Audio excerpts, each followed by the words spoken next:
보시면 여기에서 보시면 여러분 화면에 보시면 6번입니다. 6번. 6번을 가장 많이 좋아한다 그래요. 부자의 5가지 비밀. 그래서 유튜브에서 제 이름을 쳐보시면 많은 영상들이 뜨는데 조회 건수가 한 900만 건 정도 조회가 된다 그래요.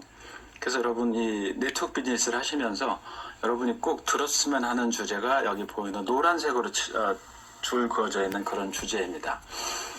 포스트 코로나 이후의 삶과 경영에 관한 얘기들, 그 다음에 자존감과 자존심에 관한 거, 그리고 어떻게 우리가 원하는 것을 얻을 수 있는지, 명품 리더의 조건, 뭐 이런 것들을 여러분 조금 나중에 기회가 되시면 꼭 좀 보셨으면 좋겠고요. 오늘은 이 중에 9번째 주제를 말씀을 드리도록 할 겁니다. 그래서 9번째는 4차 산업혁명에 관한 얘기들인데, 결론을 좀 미리 말씀드리면 우리는 그동안 수많은 매체나 또는 언론이나 학자들도 4차 산업혁명 얘기를 많이 했었지만 코로나가 그걸 우리한테 훅 이렇게 가깝게 해준 것 같아요. 그래서 2가지로 나눠서 볼 건데요. 첫 번째는 4차 산업혁명이 도대체 뭐냐 하는 거를 우리가 앞에서 볼 거고요. 두 번째는 4차 산업혁명과 네트워크 사업은 어떤 관계가 있느냐, 어떻게 혁명을 네트워크 사업과 연계시킬 거냐, 그렇게 2가지로 나눠서 설명을 좀 드리겠습니다. 근데 미리 하나 말씀드리고 싶은 게, 원래 제 강의는 90분에서 2시간 정도로 이어지는 강의입니다. 제 강의는 통상. 근데 오늘은 여건상 굉장히 짧아요. 그래서 전체적인 말씀은 못 드리고 핵심만 요약해서 말씀을 드릴 테니까 오늘 들으셨던 내용들을 우리 회원분들은 잘 기억하셨다가 사업하실 때 주변한테 전달 좀 해드려서 사업의 영역을 확장시키는 데 도움을 좀 받았으면 합니다. 자, 첫 번째 4차 산업혁명 미리 보기 한번 가볼게요. 자, 이 인물 여러분 보시면 어떤 남자가 울고 있죠. 이게 신문에 아주 대서특필됐던 내용인데, 이게 누구냐면 바둑의 세계 1등이었어요. 커제라는 바둑 선수죠. 이 커제가 세계 1등에 왜 울고 있냐면 졌어요. 누구한테 졌냐면 알파고한테 졌습니다. 알파고는 69전 68승을 해요. 1패를 하는데 1패가 누구한테 하냐면 이세돌한테 하죠. 그래서 알파고가 이 사람하고 이 바둑을 두려고 이제 공부를 했는데, 인간의 기보라는 게 있습니다. 기보는 바둑을 이렇게 두면 이렇게 둔다, 이런 기보인데 인간의 바둑의 역사는 수천 년이 넘어요. 그래서 이 알파고가 사람하고 바둑 내기를 경쟁을 하려고 공부를 했는데 그 기보를 7달 정도 보고 공부를 했답니다. 근데 그 뒤에 알파고 제로가 새로 나왔어요. 알파고 제로가 나와서 알파고하고 경쟁을 하는 겁니다. 둘 다 인공지능이죠. 근데 알파고가 이세돌하고 이런 커제 선수들하고 싸우다가 더 이상은 인간하고 바둑을 두지 않아요. 왜? 인간은 경쟁 상대가 아닌 거죠. 그래서 알파고 제로가 새로 나왔는데 알파고 제로하고 알파고하고 붙었어요, 바둑이. 근데 둘이 붙었는데 알파고 제로는 알파고한테 한 번도 진 적이 없대요. 그러니까 매번 게임할 때마다 이겼답니다. 근데 여기서 우리가 발견할 수 있는 놀라운 점이, 말씀드린 것처럼 알파고는 기보를 보고 공부하는데 7달 정도 걸렸는데, 놀랍게도 알파고 제로는요 한 번도 인간의 기보를 본 적이 없대요. 그럼 어떻게 바둑을 공부했냐? 혼자서, 물론 이제 인간이 다 학습을 시켰겠죠. 근데 기보를 전혀 안 보고 혼자 바둑을 두는 거예요. 이렇게 가상의 바둑이죠. 그 가상의 바둑을 3일 동안만 두고 알파고가 붙었는데 알파고가 완전히 졌다는 거예요. 알파고 제로는 게임마다 이겼고. 이게 우리가 두려워해야 될 자기복제라는 겁니다. 인공지능의 자기복제는 지금 4차 혁명을 지지하는 학자들도 있지만 우려하는 학자들도 많이 있어요. 우려하는 첫 번째는 자기복제입니다. 자기복제를 하면 인간을 공격할 수도 있다, 뭐 이런 우려도 갖고 있는데 현재까지는 여기까지 와 있어요. 자, 여러분 그 IoT라고 많이 들어봤을 겁니다. 사물 인터넷. 여러분이 어떤 일을 하시려고 새벽에 이제 이렇게 출근을 하든지 출장을 가실 때 모닝콜을 이렇게 하잖아요. 근데 모닝콜 할 때는 핸드폰으로 좀 다 하는데 6시에 모닝콜 세팅을 해놨어요. 그럼 그 핸드폰은 5시에 울리거나 7시에 울리진 않습니다. 6시에 울려야 정상이죠. 근데 앞으로는 이렇게 된다는 거예요. 여러분이 6시에 세팅을 해놨는데 여러분 핸드폰이 5시에 울려요. 왜 그러냐면 내가 일어나서 내 회사까지 가는 이 길 사이에 새벽에 폭설이 내린 거예요. 그래서 6시에 일어나서 가면 1시간 지각한다는 겁니다. 그러니까 핸드폰이 그걸 알고 주인을 깨우는 거예요. 1시간 먼저. 주인 일찍 일어나. 1시간 일찍 일어나지 않으면 늦을 수가 있어. 그래서 밥도 커피도 1시간 일찍 끓게 만든다는 거예요. 여러분 지금 엘리베이터를 타잖아요. 여러분 댁이나 사무실에서 나는 몇 층을 딱 누르잖아요. 근데 앞으로는 누를 필요가 없다는 겁니다. 왜? 엘리베이터를 딱 타면 이 엘리베이터가 내가 몇 층에 내리는지를 알고 있는 거예요. 문을 다 열어준다는 거죠. 놀라운 세상들이 열리고 있는 거예요. 자, 인공지능이 앞으로 인간의 직업을 대체한다는 건데 이것도 좀 놀라운 자료인데요. 이게 우리나라 데이터입니다. 앞으로 몇 년 안 남았죠. 2025년까지 인간의 직업 중에 61%를 인공지능이 빼앗아갈 거라 이거예요. 물론 이 강의를 안 들으시는 분들은 이 내용에 대해서 잘 모르실 겁니다만 여러분들은 네트워크 사업을 하시면서 이런 걸 좀 염두에 두실 필요가 있어요. 앞으로 세상은 변하고 바뀌는데 새로운 직업들이 생겨나고 현재 있는 직업들이 소멸되고 없어지는데 현재 있는 직업이 소멸될 때 그 사람들은 뭔가 다른 일을 하게 될 수밖에 없는 거죠. 그러면 이 네트워크 시장은 제가 뒤에서도 말씀드리겠습니다만 시간이 지날수록 영역이 넓어질 수밖에 없을 거예요. 그래서 여러분 주변에 있는 분들 중에 현재 그분의 직업이 뭔지를 보면 대략 몇 년 후쯤 그 직업이 인공지능한테 대체가 된다는 게 예측이 가능합니다. 그래서 주변 분들 이렇게 볼 때 그냥 보지 마시고 그분들의 직업군들을 보세요. 보시고 언제쯤 소멸할 수 있다는 미리 뭐 경고도 좀 해주시는 것도 도움이 좀 되겠죠. 자, 지금까지는 이 4차 산업혁명이 뭔지를 잠깐 우리가 훑어보기로 했고요. 자, 본론으로 들어가 볼게요. 자, 그러면 이런 시대에 우리가 어떤 전략을 갖고 네트워크 사업을 해야 되는지를 제가 정리를 해봤습니다. 첫 번째는 연결지능을 가지려는 거예요. 이 시대의 네트워크 전략의 핵심 전략 첫 번째는 연결지능을 가져라. 자, 여러분 요거는요 생산의 3대 요소는 초등학교 4학년 2학기 때 시험 문제입니다. 여기에 3대 요소가 나왔어요. 이게 뭐냐? 여러분 다 아실 거예요. 토지, 노동, 자본입니다. 저는 고향이 시골이에요. 저는 충청도 태안이 제 고향인데 옛날에 제가 중학교 때까지 거기 살았어요. 근데 시골에서 제가 자랄 때 보면 시골의 부자들은 땅이 많았어요. 그리고 이제 리 단위가 있고 면 단위가 이렇게 있어요. 면의 부자들은 한 명이 딱 있었는데 양조장을 하는 분이었어요. 양조장하는 분은 엄청 부자였죠. 그래서 이 면 부자는 양조장, 리 단위 부자는 이 땅이 많은 사람들이 이제 부자가 됐었는데 요즘에는요. 저는 직업이 이러니까 매일 전국과 해외를 돌면서 강의를 하거든요.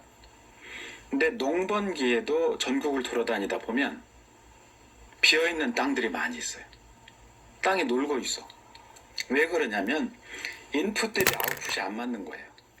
그러니까 땅을 경작을 하려면 사람도 쓰고 뭐 비료도 쓰고 종자도 뿌리고 이래야 되는데 그 인풋 대비 내가 수확한 비용이 안 맞는 겁니다. 옛날엔 상상도 못했어요. 옛날엔 놀고 있는 땅이 없었어요. 개간했고 산도 땅으로 밭으로 만들었죠. 그 다음에 노동을 보면 옛날에는요 일하고자 하면 언제든지 일자리가 있었어요.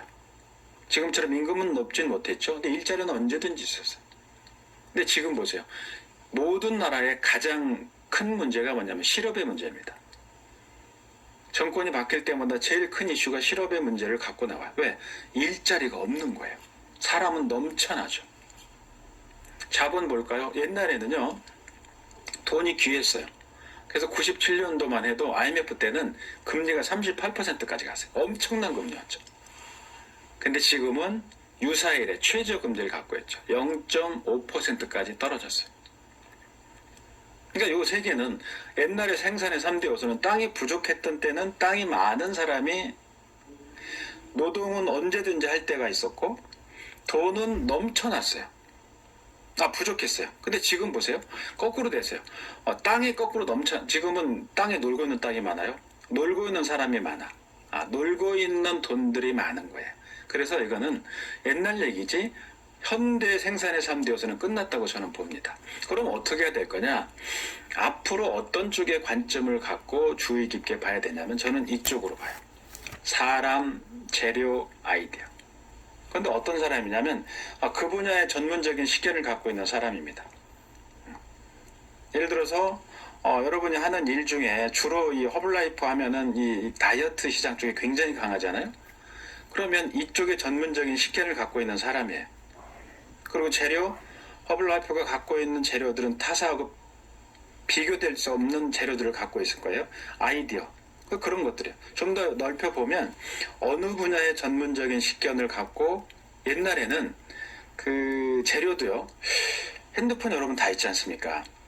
핸드폰을 만드는 중요한 재료 중에 하나가 히토류라는 게 있답니다. 옛날에 전 들어본 적도 없었어요. 근데 히토류가 없으면 핸드폰을 만들 수 없대요. 금보다 훨씬 가치를 갖고 있는 재료들이죠. 아이디어. 지금까지 없었던 새로운 세상에 적응할 수 있는 아이디어. 그러니까 이런 것들이 답이다 이거죠. 그래서 넘쳐나는 땅을 뭐를 위해서 새로 산다? 의미가 없어요. 넘쳐나는 실업자를 사람을 고용한다? 이건 아주 패착을 두는 거죠.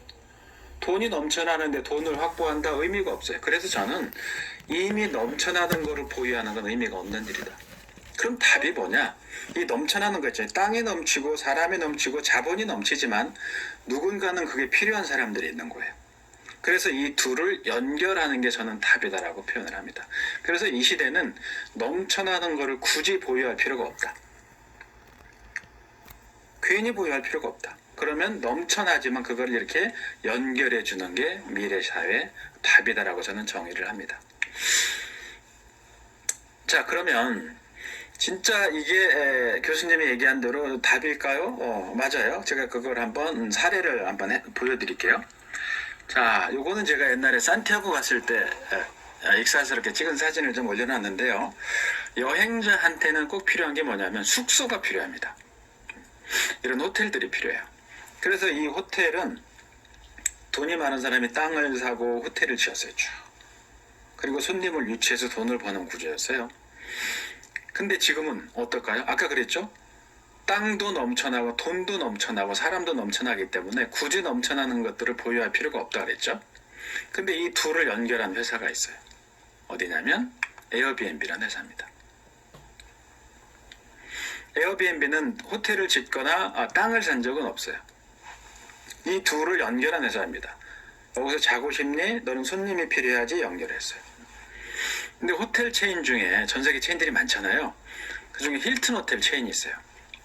이 회사는 100년이 넘는 회사인데 힐튼이 전 세계에 갖고 있는 방이 65만 개랍니다. 근데 힐튼이 갖고 있는 가치보다 에어비앤비가 갖고 있는 가치가 훨씬 높대요. 에어비앤비가 갖고 있는 방이 전 세계 200만 개의 방을 갖고 있답니다. 여러분 재밌는 거예요 이게. 자, 100년이 넘은 전통적인 힐튼 호텔보다 생겨난 지 얼마 안 되는 회사가 본인의 방도 없는 회사가 기업 가치가 훨씬 높다는 이야기는 세상이 뒤집히고 있다는 얘기예요. 또 한 사례 보여드릴게요. 여행자는 이렇게 여행수단이 필요하죠. 그동안 돈이 있는 사람들은 차를 사고 기사를 고용해서 승객을 이렇게 실어 날랐어요. 근데 지금은 이 둘을 실어 나르는 쪽보다 둘을 연계한 쪽, 이렇게 연결하는 사람들이 돈을 더 많이 벌고 있습니다. 그 중에 뭐 여러 나라에서 하고 있지만 최초의 원조가 우버라는 회사예요. 미국의 전통적인 자동차 기업 빅3가 있어요. 요 세 개 회사의 자산 가치가 127조 원이랍니다. 근데요, 우버의 자산 가치가 무려 135조 원이래요. 우버는 역시 자기 차가 없어요. 그러니까 전통적으로 대표적인 세계적인 기업들보다 훨씬 더 많은 가치를 갖고 있는, 이게 현재 변하고 있는 우버의 역할이 뭐였어요? 연결하는 거였어요. GM이나 포드처럼 차를 만드는 그런 회사가 아니죠.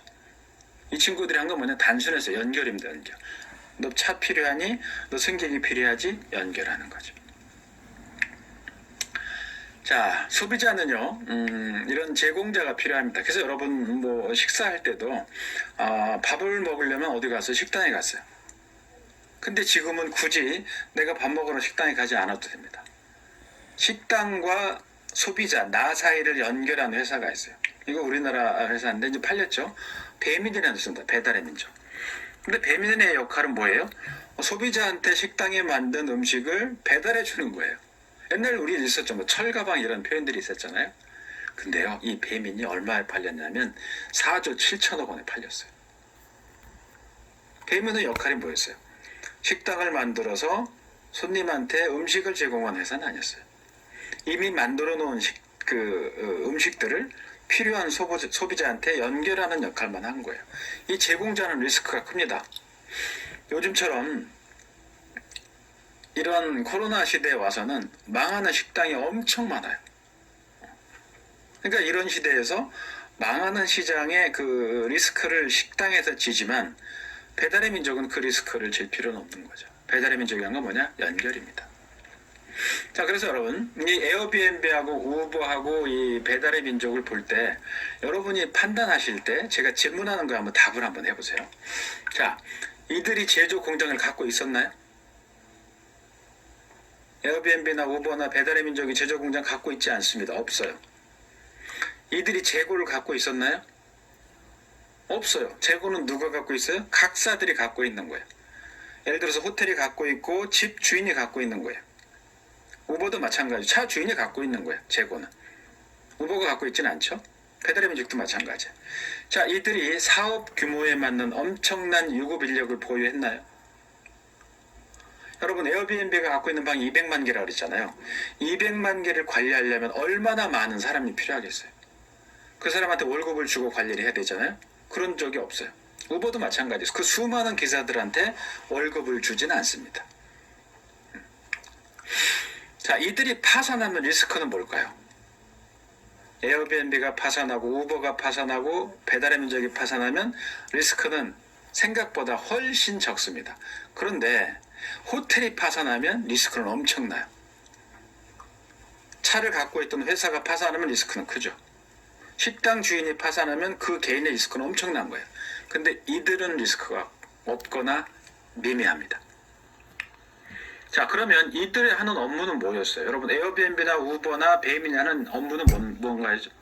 하나입니다. 뭐예요? 연결. 그래서 이게 4차 산업혁명의 시대의 핵심적인 답이라는 겁니다. 굳이 넘쳐나는 걸 보유할 필요가 없다. 땅을 살 필요도 없고 굳이 재고를 요즘은요, 이 코로나 때문에 재고 갖고 있는 회사들이 많이 망했습니다. 여러분, 비행사, 항공기, 제가 아는 친구가 항공기 기장이에요. 기장 방학한 지가 그 친구가 지금 3달째입니다. 김포공항 통계를 엊그제 보니까요. 거기에 국내선도 있지만 국제선이 있잖아요. 국제선이 이용객이 코로나 전에는 9만 명 막 이랬대. 지금은 0명이란다. 한 명도 없대요. 국제선 띄울 수가 없죠. 그래서 굳이 넘쳐나는 이런 것들을 갖고 있을 필요가 없고 내가 할 일은 뭐냐? 이 넘쳐나는 것들을 연결하는 게 답이다, 이런 얘기입니다. 자, 그러면 여러분들이 볼 때 이 4차 산업혁명 때문에 에어비앤비나 우버나 배달의 민족이 이 세상에 이렇게 두각을 나타내고 있는데 여러분이 판단하실 때 이들이 엄청난 수익을 창출했어요. 짧은 시간 안에. 그런데 이들이 이런 엄청난 기술을 개발했을까요? 어떨 것 같으세요? 힐튼이나 GM보다 엄청난 돈을 창출했지만 이 사람들이 세상에 없던 기술을 개발했을까요? 아니에요. 이 사람들은 구조만 바꾼 겁니다. 소유해서 연결로 간단한 구조예요. 그러니까 옛날엔 다 소유했어요. 땅을 샀고 사람을 고용했고 투자를 했단 말이죠. 지금은 그럴 필요가 없다. 왜? 넘쳐나니까. 그럼 어떻게 해야 돼? 넘쳐나는 걸 연결만 하는 게 답이다. 연결 제일 잘하는 게 누구예요? 여러분들 아니까. 여러분 일 자체가 연결이에요. 너 다이어트 하고 싶어? 너 건강하고 싶어? 그럼 요 제품을 먹어봐, 활용해봐. 이런 거예요. 그걸 연결하는 거예요. 그래서 내가 옛날처럼 그 제품을 사업을 하려고 내가 돈을 들어서 다 이렇게 재고로 갖고 있을 필요는 없는 거예요. 재고 누가 갖고 있어요? 회사가 갖고 있는 거죠. 자, 네트워크 사업 어떤가요? 여러분 한번 본인을 생각하면서 이 질문에 답을 한번 해보세요. 자, 여러분이 제조 공장 갖고 있습니까? 없죠. 자, 여러분 재고 갖고 있나요? 없죠. 재고는 누가 갖고 있어요? 각각의 공장들과 제품을 만드는 공장과 회사에서 갖고 있죠. 자, 여러분이 사업 규모에 맞는 엄청난 유급 인력을 보유했나요? 자, 이 강의 영상을 보시는 여러분들이 여러분의 그 위치에 따라서 핀에 따라서 많은 수익들이 있을 겁니다. 어떤 분은 굉장히 많은 수익을 올리실 거고 어떤 분은 그렇지 못할 거예요. 자, 많은 수익을 올리는 분들 보세요. 본인을 기준으로 할 때 여러분 친구들 중에 순이익을 여러분처럼 창출하는 분들이 있을 겁니다. 중소기업이나 이런 기업 하는 분들. 그러면 그분들은 그런 수익을 창출하려고 엄청난 유급 인력을 보유해야 돼요. 어쩔 수 없어요. 월급을 줘야 된단 말이죠. 여러분 같은 수익을 창출시키려면. 근데 여러분들은 유급 인력을 보유했나요? 아니에요. 여러분 파트너한테 월급 줍니까? 안 줘요. 이게 네트워크 사업의 재미난 구조 중에 하나입니다. 그 파트너한테 월급을 주지 않고 사업을 유지할 수 있는 게 이 네트워크 사업의 특징이에요. 자, 그 다음에 파산하면 리스크는 뭔가요, 여러분이? 없어요. 중소기업처럼 무슨 여러분이 투자한 물건이나 장비나 이런 많은 게 없기 때문에 파산하면 그런 사업 같은 엄청난 리스크는 없죠. 자, 그럼 여러분이 할 일은 뭐예요? 그렇죠. 네트워크 사업은요, 자원을 보유하지 않고 연결하는 게 답입니다. 그래서 4차 산업혁명의 시대에서 가장 정확하게 맥이 통하는 게 연결입니다. 이제. 전 그렇게 생각을 해요. 그래서 여러분들이 굳이 뭔가를 보유할 필요가 없다. 여러분이 하는 주변에 아는 분처럼 공장을 세우고 무슨 회사를 만들고 그럴 필요가 없다. 여러분은 한 명 한 명이 다 회사입니다. 근데 여러분은 하는 일이 뭐예요? 그걸 연결하는 거예요. A와 B를. 누구와 우리 회사를 연결하는 게 여러분의 사업의 핵심이에요. 자, 두 번째로 갑니다. 두 번째는 플랫폼 비즈니스를 하라 이거예요. 4차 산업혁명의 시대에서 네트워크 사업을 어떻게 짤 거냐? 플랫폼 비즈니스를 하라. 플랫폼은 이런 구조입니다. 이렇게 나를 중심으로 주변에 쭉 둘러져 있죠. 이건 시간 공간의 제약을 받지 않습니다. 우리나라 플랫폼 비즈니스 중에 넘버원 회사가 있어요. 아시죠? 카카오입니다. 카카오 별게 다 있어요. 카카오 은행도 있고요. 카카오 파출부, 카카오 대리, 별게 다 있어요. 제가 며칠 전에 뉴스를 보니까 카카오의 시총이 현대차를 넘어섰답니다. 현대차 주주들 시총을 넘어섰대요. 엄청난 이 변화예요. 놀라운 겁니다. 그래서 이 플랫폼을 중요한 거는 나를 중심으로 깔아야 된다는 거. 자, 이 체인형 플랫폼 비즈니스 모델을 하나 소개시켜 드릴게요. 스페인에 있는 A사가 있어요. 그래서 과거에는요, 이랬어요. 이런 회사들이 바지가 필요했어요. 30만 불이 필요하면 본인들이 다 이렇게 만들었습니다. 근데 지금 이렇게 합니다. 얘들이 통째로 B사한테 줘요. 중국에 있는 B사한테 통째로 위탁을 하는 거예요. 그럼 중국에 있는 B사가 통째로 위탁을 받아서 그동안은 이 사람들이 만들었어요. 근데 지금 이렇게 합니다. 단추 있잖아요. 이런 단추. 이 단추를 제일 생산을 잘하는 데가 중국입니다. 중국에 오다를 주고요. 지퍼 있죠. 지퍼를 제일 잘 만드는 회사가 우리나라예요. 그리고 실은 말레이시아에 줍니다. 그러면 단추, 지퍼, 실이 모이잖아요. 모이는데 이 실이 어디로 넘어가냐면 인도로 넘어가요. 그 인도에서 염색과 직물이 되죠. 그래서 요 염색한 것까지 다 모이는데 여기 파키스탄에 모여요. 조립을 하는 겁니다. 그래서 여러분이 입고 있는 대부분의 옷들은 조립된 거예요. 납품을 하죠. 그럼 여러분이 볼 때 이 플랫폼에서 볼 때 누가 가장 큰 수익을 얻었을까요? 여러분 생각이 어떠실 것 같아요? A사, 비사? A사. 여러분 비사라고 생각 많이 하시겠지만 제일 큰 수익은 A사가 얻어요. 왜? 플랫폼을 누가 까는 거예요? 내가 까는 겁니다. 그러니까 내가 플랫폼을 깔 때 수익은 가장 큰 수익은 나한테 오는 거예요. 이게 네트워크 개념도 똑같습니다, 여러분. 신기하게도 똑같아요. 여러분 형제 라인이 이렇게 있잖아요. 네, 다운 라인이 있고 형제 라인의 수입은 여러분 수익과 관련이 없어요. 그건 여러분이 깔은 게 아니에요. 여러분 스폰서는 관련이 있죠. 근데 내가 판을 깔았어요. 여기처럼 비사 이런 것처럼 내 하부에 파트너들 구축을 많이 했어요. 그럼 이 파트너 구축이 많이 될수록 내 수입은 올라갈 수밖에 없는 구조가 체인형 플랫폼 비즈니스 구조예요. 제일 큰 수익은 누가? 판을 많이 키운 사람이 제일 큰 수익을 가져가게 되는 구조입니다. 그래서 플랫폼 비즈니스를 보면 현재는 일반적으로 이래요. 소비자가 이제 가입을 하잖아요. 페이미나에 가입을 하고 주문을 합니다. 그러면 회사에서 물건을 보내주죠. 예를 들어서 우리 같은 경우 식당에만 식당에서 오죠. 그리고 회사에서는 수수료를 줘요. 이런 구조를 갖고 있어요. 근데 네트워크 사업은 어떨까요? 여기서 크게 벗어나지 않습니다. 이거하고 비슷해. 거의 똑같아요. 자, 보시면 여러분이 여러분이 알고 있는 소비자가 여러분을 통해서 가입을 합니다. 여러분이 이렇게 연결을 하잖아요. 계속 제가 연결 얘기를 하는데 가입을 해요. 그러면 소비자는 회사한테 주문을 하고 회사는 그걸 배송을 하죠. 그 여러분은 이 과정 속에서 뭘 얻어요? 그렇죠. 수익을 얻는 거죠. 이게 과정이에요. 그래서 이 우회 구조, 일반 구조를 보면 배달의 민족도 중개를 하지만 연결을 하지만 배달의 민족은 원래 만들어진 하나의 회사였어요. 돈도 처음에 많이 들어갔죠. 엄청난 돈은 아니었지만 많이 들어가서 고용하고 오토바이도 사고 건물도 사고 광고도 해야 되니까. 근데 지금 이 구조를 딱 보세요. 여러분이 저 배달의 민족과 똑같은 사업자입니다. 그래서 여러분들은 이 구조대로 하면 여러분은 공장도 필요 없고 재고도 필요 없는 거예요. 그리고 인력도 필요 없죠. 왜? 인력이라 하면 월급 주는 인력이에요. 리스크도 여러분이 공장이나 사업을 하는 게 아니기 때문에 필요가 없는 거죠. 그래서 플랫폼 비즈니스의 핵심에 누가 있냐면 여러분 한 명 한 명이 다 있는 겁니다. 그래서 여러분 한 명이 개별 사업자인 거예요. 여러분 개별 신고하잖아요. 여러분 독립된 사업자입니다. 그래서 플랫폼 비즈니스의 가장 정확한 모델 중에 하나가 네트워크 사업자라고 보시면 돼요. 그 중심에 누가 있냐? 내가 있죠. 그 플랫폼을 까는 게 나고 내 플랫폼 안에 많은 사람들을 유치할수록 여러분의 수익이 높아지는 거죠. 이런 구조를 갖고 있는 겁니다.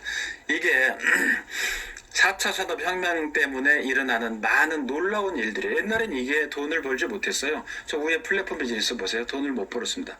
배달의 민족이 어떻게 세상이 변화하고 있어요. 놀라. 오늘 이런 강의도 그래요. 대부분은 그동안은 우리가 대면 강의를 했잖아요. 그리고 이런 영상은 방송을 통해서만 제공이 됐었어요. 근데 요즘에는요, 내가 현장에 가지 않아도 마침 내가 현장에 있는 것처럼 거기 내가 모든 게 다 그대로 보이는 그런 시스템들이 있습니다.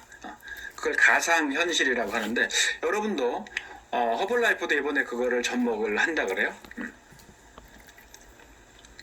그래서 여러분들 그동안은 우리가 다 모였잖아요. 이렇게 모이면 대면에서 어느 지역에 모인다 그러면 거기서 전 세계에서 많은 분들이 모여서 듣고 강의도 듣고 동기부여도 받고 뭐 이랬단 말이죠. 근데 이번에 코로나 때문에 모일 수가 없어요. 그래서 역시 이게 많은 회사가 하는 건 아닌데 허블라이프가 이런 부분에 진짜 빠른 것 같아요. 그래서 가상현실로 이걸 만들어서 이번에 진행을 하신다고 합니다. 제가 이걸 볼 때 이 가상현실은 장점들이 많아요. 단점은 물론 있죠. 가서 현실로 직접 눈으로 볼 수 없다는 단점이 있지만 장점들은 비용이 절감됩니다. 비행기를 타고 가지 않아도 되고 호텔에 묵지 않아도 내가 현장에 있는 것처럼 볼 수 있고 특히 내가 그 쭉 많은 프로그램들이 있을 거 아니에요. 보고 뭐 이랬던 것들 트레이닝 프로그램들 그걸 봤는데 내가 다시 보고 싶어. 그럼 여러분은 여러분 아이디로 구매를 딱 했기 때문에 언제든지 그걸 볼 수 있는 거예요. 다시 볼 수 있고 또 볼 수 있고 그래서 내가 원하는 거를 가서 현장에서 보면 그게 끝나고 한국에 돌아오면 못 보잖아요. 더 이상. 다시 보고 싶어도 못 보는 거죠. 장점은 그거 같아요. 여러분 자녀분들이 지금 학교 못 가고 이렇게 온라인 수업하는 것처럼 다시 볼 수 있거든요. 그런 것처럼 그래서 이런 것도 허블라이프가 타사하고 비교해서 아주 발빠르게 대응을 하고 있는 것 같아요. 그래서 여러분들도 여러분이 원하는 거를 좀 볼 수 있으려면 이런데 적극적인 참여가 좀 필요하다고 생각을 합니다. 자, 세 번째 볼까요? 시대에 적합한 아이템을 찾아라 이겁니다. 그러니까 이 모든 시대에는 시대적인 변화가 있어요. 옛날에는요, IT 이러고 하면 IT가 뭔지 몰랐어요. 워낙 생소한 얘기들이었습니다. 듣도 보도 못된 거였거든. 여러분 지금 아까 말씀드린 것처럼 새로 생겨나는 이런 아이템들, 뭐 카카오나 이런 것들이 기존에 현대자동차가 그러면 우리나라의 전통적인 기업이잖아요. 그런 기업들을 어떻게 순식간에 추월할 수가 있느냐. 이거는 뭐냐면 시대가 바뀌었기 때문에 그래요. 옛날엔 상상도 못했죠. 그래서 여러분들도 이런 바뀌는 시대에서 여러분들이 원하는 아이템을 찾아야 되는데, 그럼 어떤 게 가장 적합한 아이템인가를 우리가 같이 한번 찾아보자고요.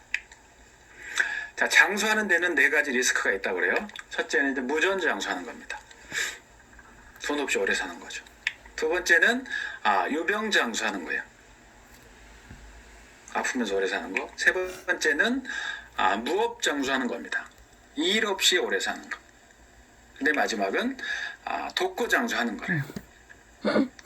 근데 이 중에 가장 치명적인 게 있는데, 혼자 일 없이 아프면서 돈 없이 오래 사는 거예요.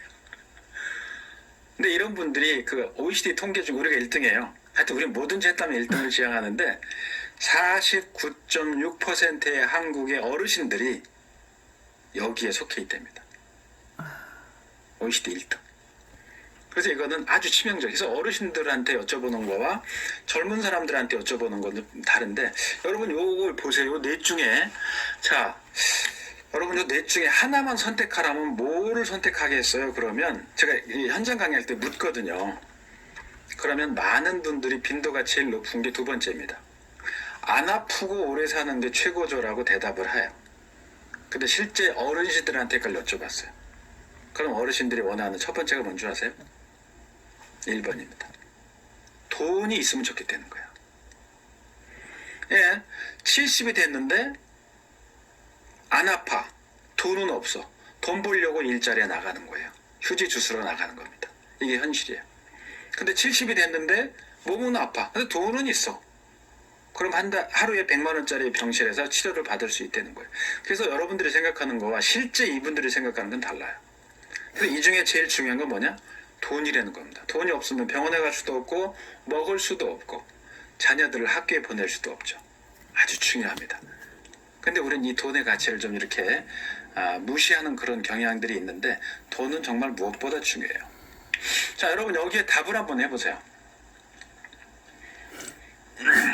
여러분이 모두 55세라고 생각을 하시고 지금부터 살아야 돼요. 평생을 사는데 돈이 얼마쯤 들까? 제가 이 질문을 하면 기업에서 직원들 대상으로 이 질문을 할 때 제일 많이 나오는 답이 뭔지 아세요? 2, 3억 정도 든다는 얘기를 합니다. 근데요, 그분들은 너무 안타까워요. 잘 몰라요. 자, 55세부터 여러분 80세까지 사는데 8억 듭니다. 90세까지 11억 3천 들고요. 100세까지 14억 5천만 원이 드는 게 우리나라 현실이에요. 이건 아주 무서운 얘기예요. 근데 이분들 55세, 한국의 55세가 갖고 있는 돈이 얼마냐면 2억 9,600만 원밖에 없다는 거예요. 근데 2억 9,600만 원이 딱 소진되는 포인트 시점이 나오는데 그게 언제냐? 64세랍니다. 그러니까 이 통계에 의하면 64세가 되면 돌아가 주셔야 돼요. 돈이 없어요. 근데 더 안타까운 건 현재 55세가 갖고 있는 돈 2억 9,600 중에 85%가 여기에 묶여 있다는 거예요. 여기가 뭐냐? 집에 묶여 있다는 겁니다. 이게 집은 죽기 전에 팔 수도 없죠. 그래서 여러분 이 오늘 강의를 보시는 분들 중에 연령층이 다양하실 거예요. 다양하실 텐데 어르신들은 이게 얼마나 심각한지 알아요. 본인들 얘기니까. 근데 젊은 분들은 아직 몰라요. 근데 굉장히 심각합니다. 그래서 여러분들이 젊을수록 미래에 대한 대응을 미리 하는 게 중요해요. 그래야 여러분의 노후를 안정적으로 유지할 수가 있게 되는 거죠. 자, 저는 창업 전문가임에도 불구하고 매일 무슨 얘기를 하냐면 강의할 때든 방송에서든 책에서든 절대로 자영업 창업하지 말라 그래요. 왜? 너무나 리스크가 큽니다. 근데요, 안타깝게도 그 사람의 현직은 필수적으로 일어납니다.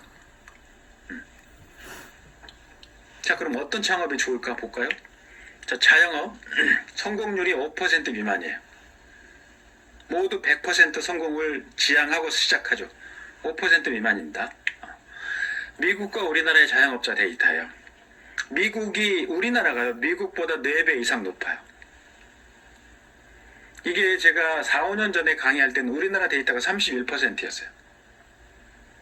지금 약간 줄었는데 왜 우리가 이렇게 높을까? 그러니까 망하지 않은 나라 중에는 우리가 자영업자 세계 1등으로 높아요. 이게 왜 그러냐면 일자리가 그만큼 없는 겁니다. 자영업 중에 제일 많이 하는 게 뭐예요? 식당이죠. 이건 미국과 우리나라 데이터인데 우리가 여러분 데이터를 자세히 보시면 우리가 6배 이상 높아요. 우리도 옛날에 식당이 인구 대비 적었을 때는 무슨 얘기가 있었냐면 먹는 장사가 남는다 이랬어요. 지금은 치명적입니다. 근데 식당 중에 제일 많은 게 뭐예요? 치킨집. 여러분 맥도날드 매장 아시죠? 맥도날드 맛있잖아요. 그러니까 맥도날드 매장이 전 세계에 널려 있습니다. 근데 전 세계에 널려 있는 맥도날드 매장이 35,000개래요. 그런데 한국의 닭집이 몇 개인 줄 아세요? 59,000개입니다. 근데 닭도 팔고 맥주도 같이 파는 집 있죠? 이 집이 87,000개. 커피 전문점 그리고 커피도 파는 일반 전문점 가게들 이게 10만 개래요. 아주 무시무시한 얘기예요 이게. 근데 많은 사람들이 여기에 들어갑니다. 치킨 왜? 진입장벽이 낮거든요. 그러니까 나는 성공할 거라고 들어가요.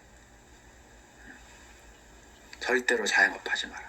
이 사진이요, 이 그림이 얼마 전에 신문에 보도된 건데, 이 닭들이 많이 죽는 지역입니다.